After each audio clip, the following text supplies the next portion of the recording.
कंचा सुप्रेम कर घणो मुस्कायो, हीरा लुटायो पण समझ न पायो।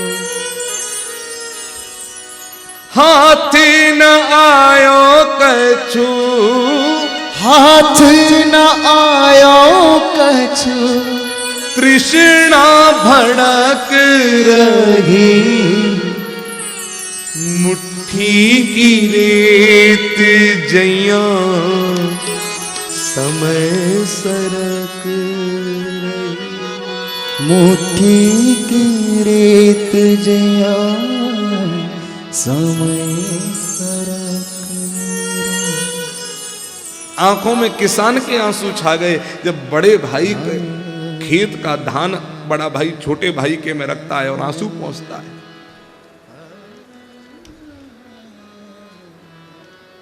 ये तो बड़ा भाई और छोटा भाई। एक बार बड़े भाई को छोटे पर गुस्सा आया तो छोटे भाई पर उसने चप्पल बरसाई, चप्पल ही चप्पल मारी माथे पर, और छोटा भाई चुपचाप नीचे बैठा रहा। चप्पल पड़ते पड़ते बड़े भाई के हाथ से चप्पल गिर गई। छोटा भाई चुपचाप गया, नन्हे नन्हे पांवों से गया, उठा करके चप्पल लाई, बड़े भाई को दी, फिर नीचे बैठ गया। अब ऐसे में कोई मारेगा? बड़े भाई ने चप्पल फेंक दी।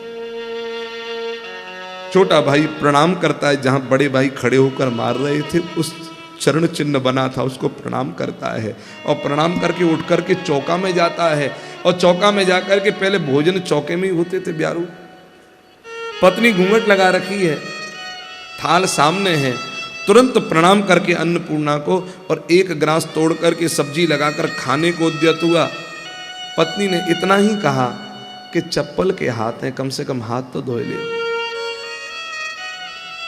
जानते हो उस छोटे भाई ने क्या उत्तर दिया? अरे भगवान, तू नहीं जानती, इन्हीं चप्पलों के लिए भरतलाल अयोध्या से चित्रकूट गए थे और अपने सर पर रख कर के लेकर आए थे।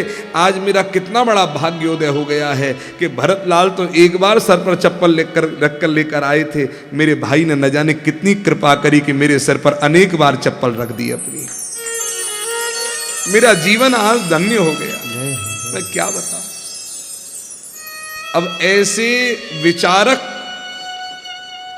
जिस घर में हो उनके ही घर में कोई गया प्रसाद जी महाराज जैसे संत जन्म लेकर आते हैं। रतन सिंह जैसे विचारक जिस घर में हो उनके घर में ही मीरा बेटी बनकर के जन्म होकर के आती है। जो रतन सिंह ये कहते हैं कि बस इतना ही चाहता हूं,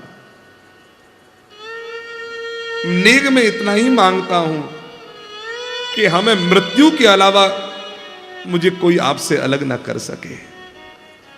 कभी लोभवश मेरे मन में किसी राज्य की कामना भी हो जाए तो मेरा हाथ पकड़ करके रोक लेना, और फिर भी ना मानूं तो धड़ अलग कर देना, लेकिन मृत्यु के अलावा आपसे कोई अलग ना कर सके। ये भावना रतन सिंह की। और महाराज अब समय आया जन्म होने का। ये जो बच्चे का जन्म होने जा रहा है इसकी और मीरा की जोड़ी रहेगी। इतिहास याद रखेगा इस जोड़ी को सदैव।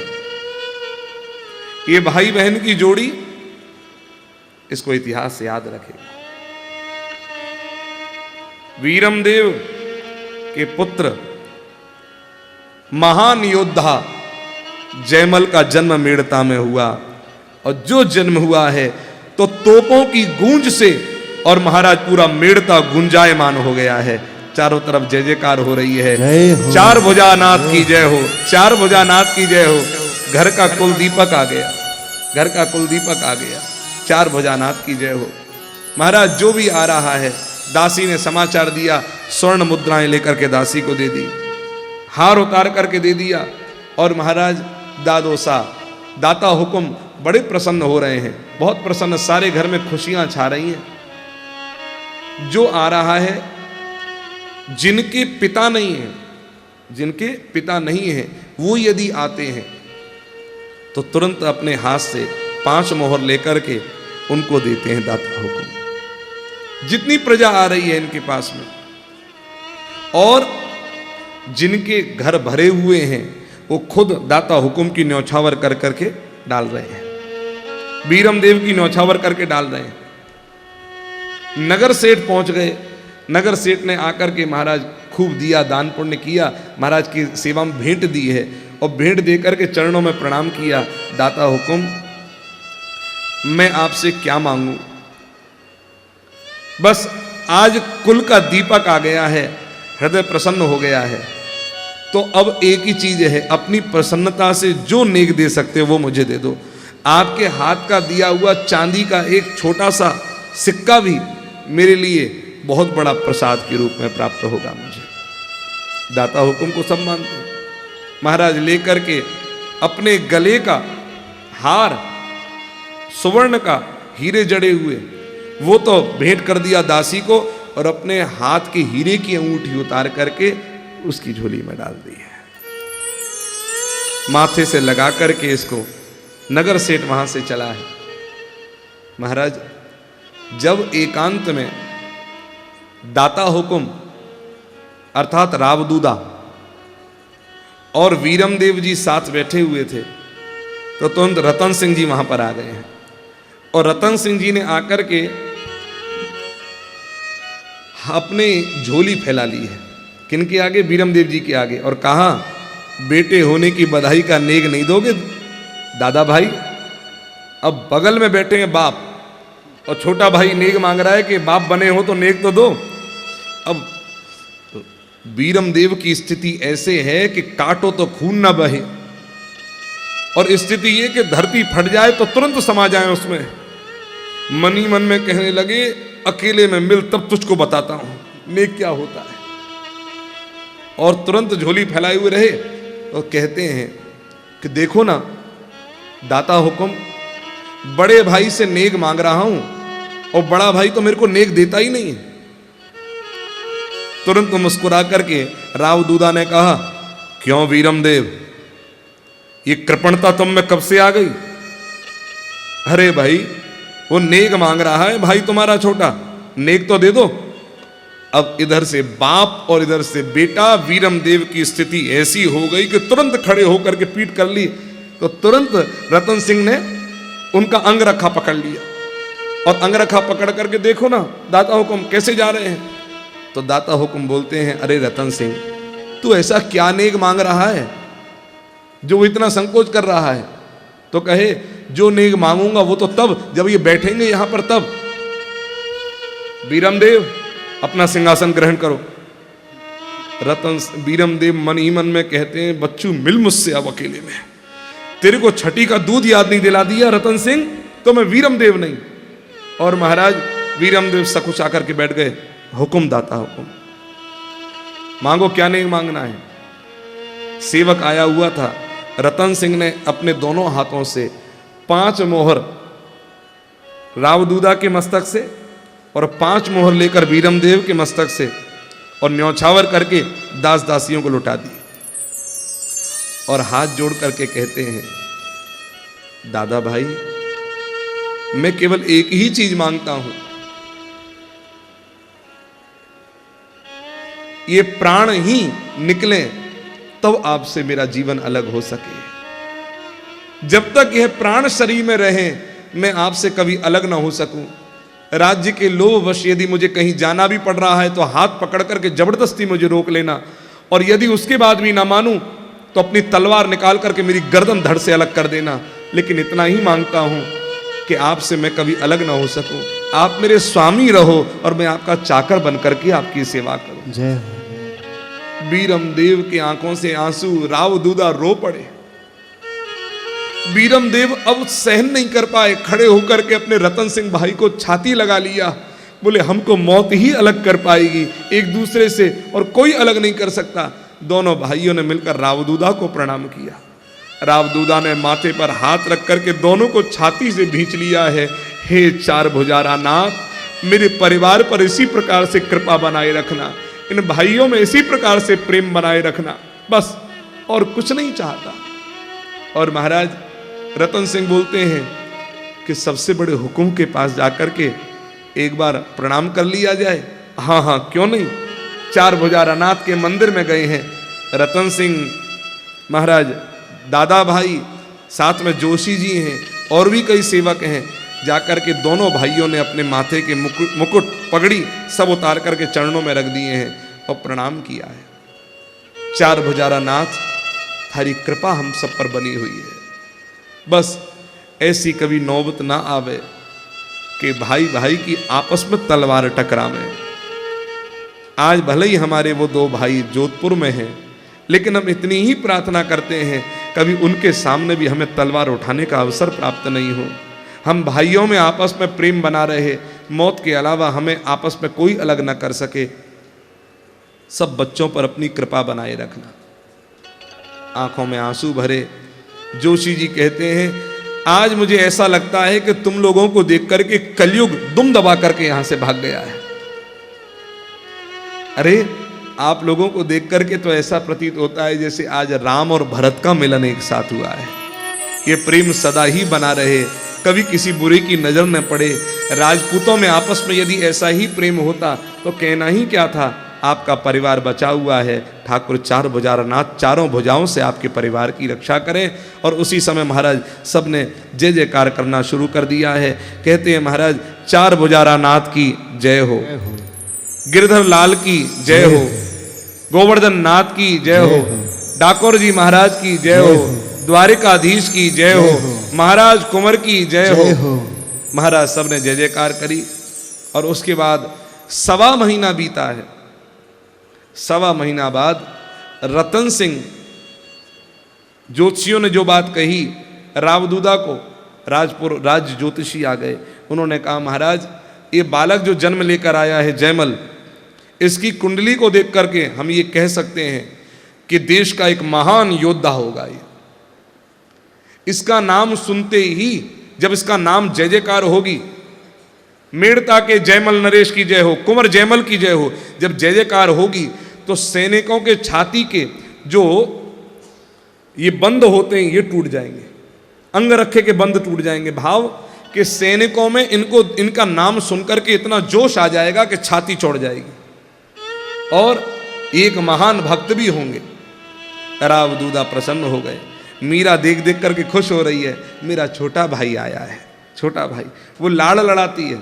1.25 महीने के हुए तब लेकर के रतन सिंह चार भुजानाथ के मंदिर में गए हैं और बालक जयमल को लेकर के और ठाकुर के चरणों में पौढ़ा दिया है, प्रणाम करवाया और कहा, हे चार भुजारानाथ, छोटा सा राज्य है मेड़ता, लेकिन इस बालक को ऐसा आशीर्वाद देना कि वीरों में अग्रणीय इसका नाम हो, इसको आपके चरणों की अविचल भक्ति प्राप्त हो। और हे चार भुजारानाथ, राज्य रहे न रहे, जीवन रहे न रहे, लेकिन क्षत्रिय धर्म पर कभी इनके आंच नहीं आने पावे। बस इतना ही आशीर्वाद इनको प्रदान करें कि आपकी छत्र छाया सदैव बनी रहे। चाचा लेकर आए हैं भतीजे को। आप देखो, ये परस्पर एक दूसरे का जो प्रेम है, यही तो घर को जोड़ करके रखता है। आज भाई के बच्चे हमारे बच्चे हों, ये भाव आ जावे, मैं कहता हूं घर एक हो जाएगा, बिखरा हुआ घर एक हो जाएगा। यदि अपने भाई के बच्चे भी हमारे अपने बच्चे लगने लग जाएं और हमारे अपने बच्चे भी बड़े भाई के बच्चे लगने लग जाएंगे, तो उस घर में कभी भी महाभारत नहीं हो सकती, वहां तो केवल रामायण ही होगी उस घरों में। ये स्थिति आ जावे। महाराज, ये इतिहास की कथा सुन करके, ये भक्तों के चरित्र सुन करके कम से कम हमें इतना तो सीखना ही चाहिए। परिवार का प्रेम कैसा हो। किसी शायर ने एक बात कही है कि भैया, हिम्मत उस दिन न टूटी, हिम्मत उस दिन न टूटी जब दुश्मन की तलवार उठी। हम घबराए नहीं, हम डरे नहीं, पीठ दिखाकर भागे नहीं, कमजोर नहीं पड़े। हिम्मत उस दिन न टूटी जब दुश्मन की तलवार उठी, पर हां हिम्मत उस दिन टूटी जब घर में ही दीवार उठी। परिवार बट गया, हिम्मत बट गई। एक है ना, बनी मुट्ठी लाख की और खुल गई तो खाक की, क्या रह जाएगा। महाराज इस प्रकार सानंद सब रह रहे हैं। अब रावदूदा ने प्रस्थान करने का विचार बनाया कि चलो भैया चलो। कहां चले? डाकोर जी दर्शन करके आते हैं। तीर्थ यात्रा कर लेनी चाहिए। आजकल लोग गोवा घूम करके आते हैं, नारायण। लेकिन बच्चों में संस्कार गोवा घूमने से नहीं आएगा। वहां जाओगे तो विकार आएगा। संस्कार तो किसी तीर्थ में जाकर के ही आएगा। भैया स्थान का बहुत बड़ा फर्क होता है, आप याद रखना। इसको कोई माने या ना माने, लेकिन स्थान का बहुत बड़ा फर्क है। कैसे? जैसे आपके यहां पर रेडियो हो, रेडियो, तो यहां पर रेडियो बजाएंगे तो कौन सी भाषा बोलेगा? मराठी बोलेगा। और यही रेडियो यदि बंगाल में चला गया तो क्या बोलेगा? बंगाली। अगर किसी पर बंगाली नहीं आती और कर्नाटक चला गया तो कन्नड़ बोलेगा। लेकिन कोई महाराष्ट्र का व्यक्ति कर्नाटक चला गया रेडियो लेकर के, और वहां पर जब चालू किया तो आटा पुटी किट्टो पटाखा चौपट कर रहा। और जब ऐसा बोलने लग जाए और वो महाराष्ट्र का व्यक्ति वो ये समझ बैठे कि भैया रेडियो लगता है खराब हो गया, तो उसको वो छोड़ देना चाहिए क्योंकि वहां मराठी नहीं बोलेगा। तो भैया छोड़ मत देना, उससे समझाना कि भैया एक काम करो, अरे महाराज ये खराब हो गया, क्या आटा पाटा ऑक्टू रोंडू डंडू क्या क्या बोल रहा है? अरे तो चिंता मत करो, फिर एक बार ले जाना जलगांव में। जलगांव से आए हो? बोले हाँ। जलगांव ले जाना, वहां ले जाओगे तो फिर वहीं की भाषा बोलने लग जाएगा। अच्छा अच्छा, ओहो अब समझ में आया। बस ये मन रेडियो की तरह ही है। इसको यदि गोवा टोवा ले जाओगे तो वहां का नेटवर्क मिलेगा, तो विकारों का कार्यक्रम चलने लग जाएगा। और कहीं नाथद्वारे चले जाओगे तो ऐसा वातावरण मिलेगा कि संस्कार का कार्यक्रम चलने लग जाएगा। जय श्री राधे। और आपको एक बात और बता दूं, संस्कार का कार्यक्रम तो चलेगा। अपने जो नाथद्वारे का कार्यक्रम होगा, नाथद्वारे में 18 नवंबर से 25 नवंबर तक वह संस्कार पर डी लाइव आएगा। तो भैया संस्कार का कार्यक्रम तो चलेगा ही चलेगा। नारायण। हम तो सबसे कहते हैं पधारिए पधारिए, और उसका आनंद देखिए, वहां का आनंद देखिए। सुबह कथा होगी, शाम को दर्शन होगा। हाँ हाँ हाँ, क्या कहना। ठाकुर जी का दर्शन भी होगा, वीरों की भूमि को नमन भी होगा। और महाराष्ट्र का एक कार्यक्रम होता है, उसको नाम भूल गया हूं मैं क्या बोलते हैं, लेकिन वो 75-80 लोग बच्चे रहते हैं छोटे छोटे और कीर्तन करते हैं। एजिम रेजिम, हाँ वो कार्यक्रम वहां करेंगे। आप समझ लो, बस जो आप समझ गए वो समझ गए, बहुत बढ़िया। वो भी कार्यक्रम वहां पर होगा। तो ये अलग अलग जगह का, इसलिए हमारा संकल्प है कि भैया ना हो तो कम से कम रोज ना हो सके, महीने में ना हो सके, 6 महीने में ना हो सके, तो साल भर में तो कम से कम एक कार्यक्रम किसी तीर्थ में हो, तो कम से कम हमारे रेडियो का वातावरण बढ़िया पवित्र बने और जीवन संस्कारी बने। कम से कम हम गोवा टोवा ना जाए, हमारा अच्छे अच्छे संस्कार लेकर के आवे, ये जीवन बनना चाहिए। रावदूदा ने आज विचार किया, चलो चलो भैया डाकोर जी चलेंगे, दर्शन करके आएंगे। तो अब डाकोर जी चलने का समय हो गया। रतन सिंह जी को कहा, रतन सिंह दाता हुकुम, चलो डाकोर चलने की तैयारी। झाली देवी सब सैनिक साथ में, महाराज जोशी जी सब चल पड़े। मीराबाई तुरंत आई, दादो सा मैं भी चलूं? अरे बेटी, तीर्थ यात्रा बड़ी दुर्गम होती है। अच्छा, उस समय पर कोई हेलीकॉप्टर हवाई जहाज जैसे था नहीं, तो बैलगाड़ी और रथ में, हाथी में, बग्गी में ऐसे ही जाना पड़ता था। और मेड़ता से लेकर के और डाकोर जी जाना ये कोई साधारण बात नहीं। कहाँ जंगल और पेड़ पहाड़ों से होकर जाना पड़ेगा, बेटी बड़ा कष्ट मिलेगा। मीरा कहती है, दादो साहब आपकी गोद में चली जाऊंगी, फिर कष्ट क्या होगा, लेकिन मैं भी चलूंगी। अच्छा अच्छा बेटी चलो। और चल पड़े डाकोर जी के लिए। मेड़ता से निकले, डाकोर जी के लिए प्रस्थान किया। चलते चलते चलते चलते अब तुम्हारा थोड़ा थक गए, श्रम हुआ है। और कुछ दूरी तय करने के बाद में एक बहुत सुरम्य स्थान देखा, बहुत रमणीक स्थान देखा और तुरंत कहा, सुनो ये उत्तम स्थान है, यहीं पर अपने अपने तंबू गाड़ लो, सब लोग यहीं पर थोड़ी देर के लिए विश्राम कर लो और जलपान कर लो, उसके बाद चलेंगे। सैनिकों ने तुरंत तंबू गाड़े, स्थान बिल्कुल सुरम्य बन गया। जोशी जी के साथ रावदूदा घूम रहे हैं, घूमते घूमते कहते हैं, जोशी जी भगवान ने जब बांसुरी वादन किया होगा तो मैं समझता हूं यमुना का ऐसा ही तट होगा। कैसे गोपिकाएं पागल हो जाया करती थी, कुछ तो बात है भगवान में, कुछ तो है। जोशी जी कहते हैं, महाराज हुक्म, कुछ ना होता तो आज हमारे घर में संतों का आना जाना कैसे होता।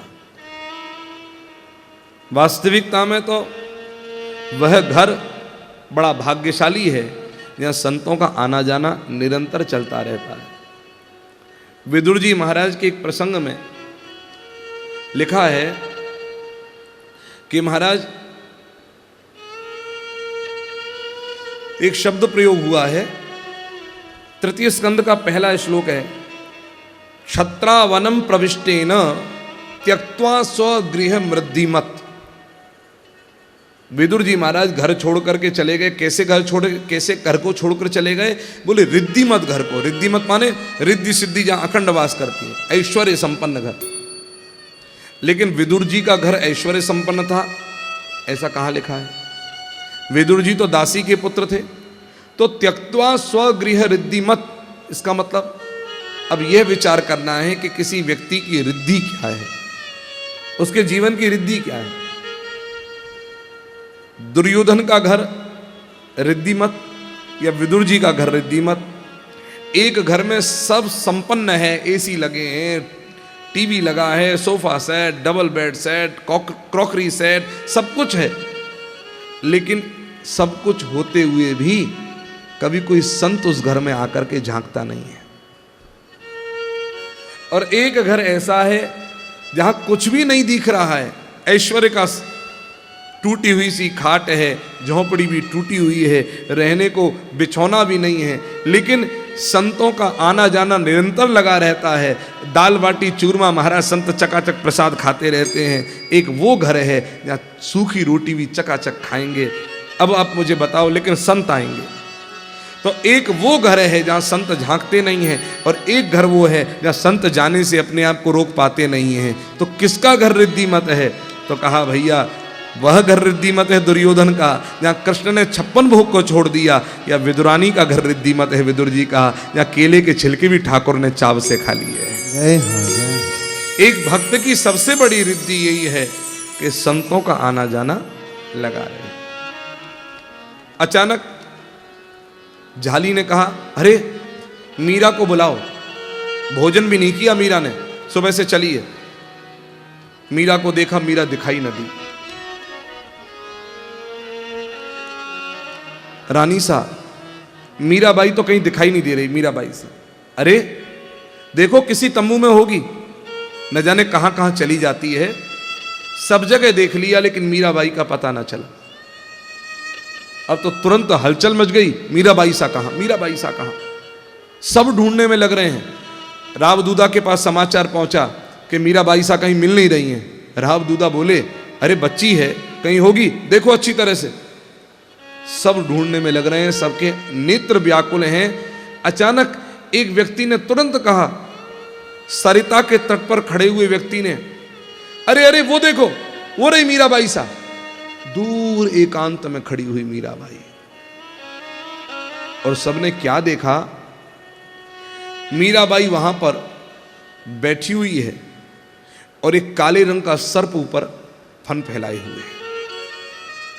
सब भयभीत हुए, दौड़ करके जाने की बजाय अब दबे पांवों से जाने लगे। धीरे धीरे जाते हैं। दूर से क्या देखा? मीराबाई की दृष्टि को देखते देखते देखते जब नजर पहुंची तो एक पेड़ के नीचे कमंडल लिए हुए, आंख बंद करके महात्मा के ऊपर मीराबाई टकटकी लगा करके देख रही है।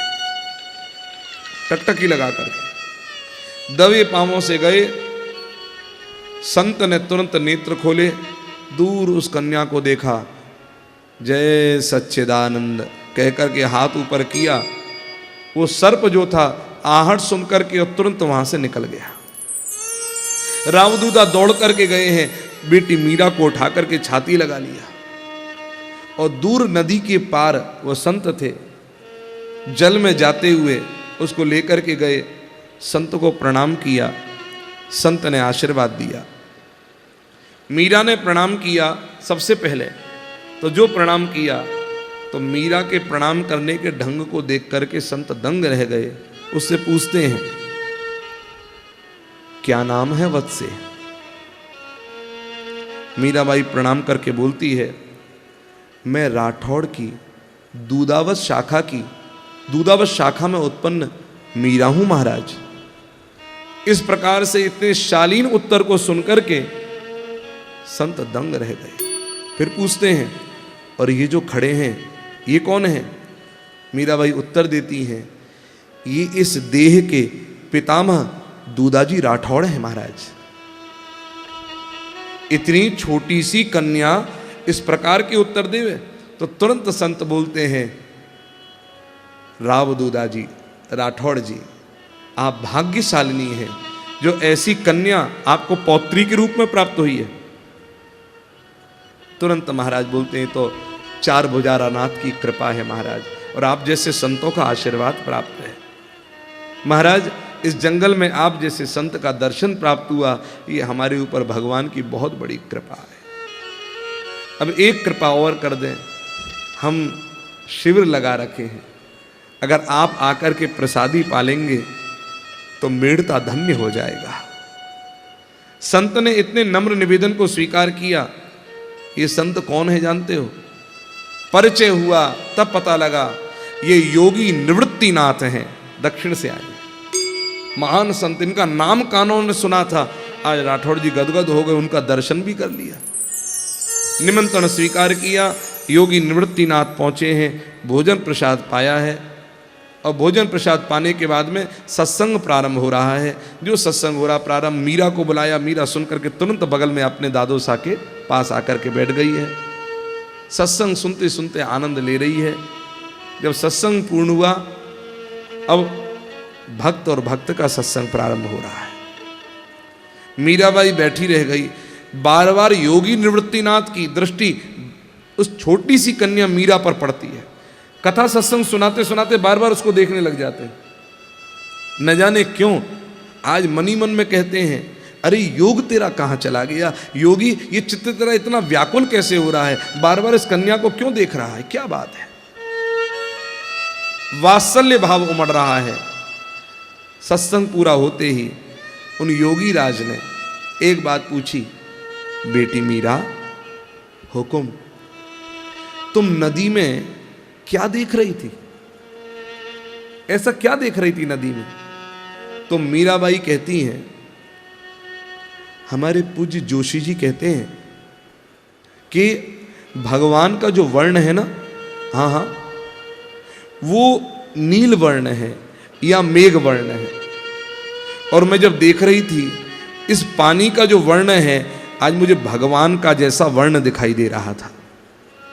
और इस पानी को जब मैंने उठाया तो अंजुलि का ही रंग आ गया, वो नील वर्ण नहीं रहा। मुझे ऐसा लगता है कि कहीं भगवान भी ऐसे ही तो नहीं है। भाव गहराई में देखते हैं तो श्याम वर्ण दिखाई देता है, और उससे उथला हो जाता है तो धीरे धीरे क्रमशः वह श्याम रंग खो जाता है और पात्र का ही रंग उसमें आ जाता है। इस प्रश्न को, इस बात को सुनकर के योगीराज दंग रहते हैं। ये कोई जन्म की योगिनी जरूर है। इस अवस्था में इतनी गहराई के प्रश्न, तो तुरंत योगीराज कहते हैं कि बेटी मीरा, भगवान का कोई रंग नहीं है,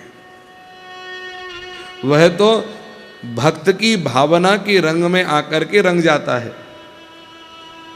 और रही इस जल के श्याम वर्ण की बात, तो इस जल पर श्याम वर्ण का इसका एक कारण और है। क्या कारण है? कि आकाश का प्रतिबिंब इस पर पड़ता है, उसके कारण भी यह श्याम दिखाई देता है। तो मीराबाई तुरंत पूछती है, तो क्या जल की गहराई का कोई अस्तित्व तो नहीं है? योगीराज कहते हैं कि बेटी जल की गहराई का अस्तित्व है, लेकिन आकाश की परछाई को भी नकारा नहीं जा सकता। समझ गई। क्या समझी? कि विभिन्न प्रकार के कर्मों के कारण ये नाना देह, अलग अलग देह हमको प्रतिबिंब के रूप में दिखाई देते हैं। नाना कर्मों के कारण आज ये भुवनेश हैं, संजय हैं, ये रंगलाल दादा हैं, और ये सबके सब अलग अलग नाम, ये संजय, ये अनुराग कृष्ण, सबके अपने अपने नाम, ये सुरेश जी, ये अलग अलग कर्मों के अनुसार हमको ये नाना देह जरूर दिखाई दे रहे हैं, लेकिन इसमें भगवत्ता तो केवल भगवान की ही है और किसी की नहीं है। ये स्पष्ट समझ में मेरे आ गया। जय जय श्री राम। मीराबाई की बात को सुनकर के योगीराज स्तब्ध रह जाते हैं, टकटकी लगाकर मीराबाई को देखते हैं और देखते देखते अचानक ही अपनी आंखें बंद कर लेते हैं। तुरंत रावदूदा कहते हैं, बेटी मीरा, अब डाकोर जी चलें, प्रस्थान करें, सब हो गया। मीराबाई पूछती हैं, डाकोर जी क्यों? भगवान का दर्शन करने के लिए? दर्शन नहीं करना है? दादो साहब, भगवान तो हर जगह है ना, फिर डाकोर जी ही क्यों? तो मीराबाई के इस प्रश्न का उत्तर योगीराज देते हैं कि बेटी, तीर्थ भगवान के कारण नहीं होता, याद रखना। तीर्थ तो किसी भक्त के कारण होता है, भगवान के कारण तीर्थ कभी नहीं बनता। अरे भैया, भक्त या संत अपनी वाणी से जो कह देते हैं वह ग्रंथ बन जाता है, और जिस स्थान पर बैठ के भजन कर लेते हैं वह स्थान ही तीर्थ बन जाता है। इसलिए भगवान के नाम पर तीर्थ नहीं है, भक्त के नाम पर तीर्थ। देखो, भगवान शंकर पार्वती जी को लेकर के नंदी पर बैठ करके एक बार जा रहे थे, तो एक चबूतरे को शंकर जी ने प्रणाम किया, एक खाली चबूतरा था। तो पार्वती जी ने पूछा कि महाराज, इस चबूतरे को प्रणाम कर रहे हो, कारण? बोले, हे देवी, आज से 500 साल पहले एक संत ने यहीं पर बैठ करके वासुदेव मंत्र का जप किया है, तो यह स्थान तीर्थ बन गया है, इसलिए प्रणाम करता हूं। अच्छा अच्छा अच्छा महाराज। और जब कुछ दूर आगे चले तो एक चबूतरे को फिर प्रणाम किया। पार्वती पूछती है, यहाँ पर किस संत ने बैठ के भजन किया है? ना, यहाँ भजन किया नहीं, आज से 300 साल बाद एक संत आएंगे, यहाँ बैठ कर के भजन करेंगे, ये तीर्थ बनने वाला है, इसलिए मैं इसको प्रणाम कर रहा हूँ। भाव, संतों के कारण ही, भक्तों के कारण ही कोई तीर्थ बनता है। मीराबाई तुरंत बोलती है, तो क्या डाकोर जी में संत के कारण, कोई भक्त के कारण तीर्थ बना है? हाँ, वो कैसे? मैं सुनना चाहती हूं। संत बोलने लगे, एक भक्त हुए, वो नित्य दर्शन करने द्वारिका जी जाते थे। एकादशी को, प्रत्येक एकादशी को उनका नियम था कि जाकर के दर्शन करना, और पूरी रात कीर्तन होता था। दशमी की रात कीर्तन होता था और एकादशी का प्रसाद एकादशी की रात कीर्तन होता था और द्वादशी का प्रसाद लेकर के वहां से चल देते थे। ये उनका नियम था। एकादशी की रात वहीं पर। धीरे धीरे उस भक्त का शरीर वृद्ध होने लगा, तो बैलगाड़ी पर आना जाना शुरू हुआ। लेकिन बैलगाड़ी पर आना जाना शुरू हुआ, भगवान को बड़ा कष्ट हुआ कि मेरा भक्त इतनी दूर से चल करके आता है, डाकोर जी से द्वारकाधीश जाना, और प्रत्येक एकादशी को आ रहा है। तो महाराज फिर मन में आई बात, जब भजन कीर्तन हो रहा था, कीर्तन होते होते अचानक ही उस भक्त राज की आंख बंद हो गई। आंख बंद हुई तो मानो, और बल्कि हम तो यूं कहते हैं, संत तो ये कहते हैं कि भैया आंखें बंद हुई ना हुई, लेकिन अचानक ही खुली आंखों से कहो या बंद आंखों से कहो, भगवान का जो रूप दर्शन उस भक्त ने किया है। सामने बांसुरी बजाते हुए ठाकुर प्रकट हो गए, कहने लगे, अरे भगत राज, तू इतनी दूर चल करके आता है, इस जीर्ण शीर्ण अवस्था में आता है, मुझको बहुत कष्ट होता है। उस भगत राज ने कहा कि भैया आपको कष्ट होता है तो भी आप तो बैठे द्वारिका में ही हो, मुझे तो आना पड़ेगा यहाँ पर। भगवान ने कहा, एक काम कर, मुझे डाकोर जी लेकर के चल, मैं तो डाकोर जी ही तेरे पास रहूंगा, तेरी जैसी सेवा होगी उस सेवा को स्वीकार करूंगा। ये सुनकर के भक्त स्तब्ध रह गया और उसकी आंखों से भगवान ओझल हो गए। अब तो तुरंत हे श्याम सुंदर, हे द्वारिकाधीश कहाँ गए, हे श्याम सुंदर, हे द्वारिकाधीश कहाँ गए। फिर विचार किया कहीं ये स्वप्न तो नहीं था। नाना, इतना सुंदर दर्शन, इतना दिव्य तेज, अलौकिक तेज जो मैंने अपनी आंखों से देखा है वह झूठ नहीं हो सकता। लेकिन इन पंडों और पंडितों के बीच में से जहां मंदिर में पांव अंदर कोई रखने नहीं देता, गर्भगृह में, वहां से ठाकुर को लेकर के जाना दुर्लभ चीज है। पांव भी रखूंगा तो मार मार के हड्डियां बराबर कर देंगे ये पंडा पंडित यहां के। फिर विचार किया चाहे हड्डी टूट जाए, कुछ हो जाए, ठाकुर जी की आज्ञा है, यदि इस आज्ञा के लिए अपने प्राण भी न्यौछावर करने पड़ेंगे तो मैं जरूर करूंगा। ठाकुर जी ने मुझे आज्ञा दी है, लेकिन कैसे, कब, कैसे, कब, इस विचार में ऊहापोह में थे कि हमारा तीसरा प्रहर आ गया। कीर्तनियां जितने थे वह सब थके हारे, थक करके कीर्तन करते करते सब सो गए। तो उसी समय तुरंत भक्तराज खड़े हुए, ये अच्छा मौका है, क्यों, चोरी करके ले जाऊंगा। तुरंत मन में से आवाज आई, भगवान को चोरी करेगा। तो तुरंत भक्तराज ने कहा, क्यों, वो भी तो चोर ही हैं, अगर उनकी चोरी कर ली तो क्या बिगड़ जाएगा। ये मेरा सौभाग्य है। भगतराज अंदर गए, तुरंत जाकर ठाकुर के विग्रह को उठा लिया और उठा करके अपने वस्त्र में छिपा लिया, छाती से लगा करके वहां से चलते चलते चलते वृद्धावस्था में आए और आकर के बैलगाड़ी में घास फूस रखी हुई थी, वहां ठाकुर जी को पौढ़ा दिया और अपना ऊपर का वस्त्र लेकर के ठाकुर जी के ऊपर डाल दिया। बैलगाड़ी पर तुरंत बैठ गए, जाकर के बैलों को हाँका और जो हाँका बैल दौड़ने लगे, अरे अरे चल, जल्दी चल, जल्दी चल, जल्दी चल। और महाराज बैल बार बार मुड़ करके भक्तराज बैलगाड़ी में ठाकुर जी को देखते हैं। बैलों के दौड़ने से, बैलगाड़ी के हिलने से ठाकुर जी के ऊपर से कपड़ा हटता है, तुरंत लेकर फिर कपड़ा खींचते हैं, ठाकुर जी को ढकते हैं कि ठंड नहीं लग जावे। न जाने इस 75 साल की अवस्था में, 80 साल की अवस्था में इतना जोश आ कैसे गया। ठाकुर जी ने आज्ञा दी है, मेरे को तो द्वारिकाधीश की आज्ञा है, कौन क्या बिगाड़ेगा। अचानक महाराज जब वहां जागे लोग तो देखा ठाकुर जी मंदिर में विराजमान नहीं, और जो विराजमान नहीं तो हल्ला मच गया, अरे कहां गए, कहां गए। लोगों को ढूंढना शुरू हो गया। मंदिर के बाहर जो भिखारी बैठे हुए थे उनसे पता लगा कि हमारा सब तो मंदिर में, अजय भिखारी है ना, मंदिर में आने वालों पर नजर बहुत रखते हैं, कौन सेठ आ रहा है कौन नहीं आ रहा। तो भिखारी ने कहा, महाराज सब तो दिखाई दे रहे हैं, लेकिन वो डाकोर से एक बूढ़ा भगत आता है ना, वो दिखाई नहीं दे रहा।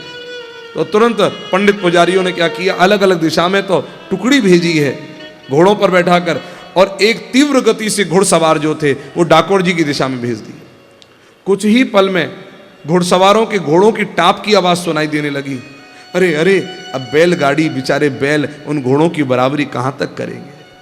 लेकिन जितना हिम्मत थी, जितना जोश था, बैलों को दौड़ाया। लेकिन कुछ समय बाद लगा कि नहीं नहीं नहीं, ये बहुत निकट आ रहे हैं, टापों की आवाज़ बहुत निकट हो रही है। बैल को एक तरफ रोक करके बैलगाड़ी से नीचे उतरे, ठाकुर जी को लेकर के एक खंडहर जैसा दिखाई दिया, तुरंत वहां पर गए। वहां एक कुंड था, तालाब था, और ठाकुर जी को ले जाकर वहीं किनारे पर बैठा दिया और ऊपर कपड़ा डाल दिया और डाल करके तुरंत बैलगाड़ी पर आकर के हाँकने लगे धीरे धीरे। घुड़सवारों ने पीछे से चिल्लाया, अरे ठाकुर को चोर, ठाकुर के चोर,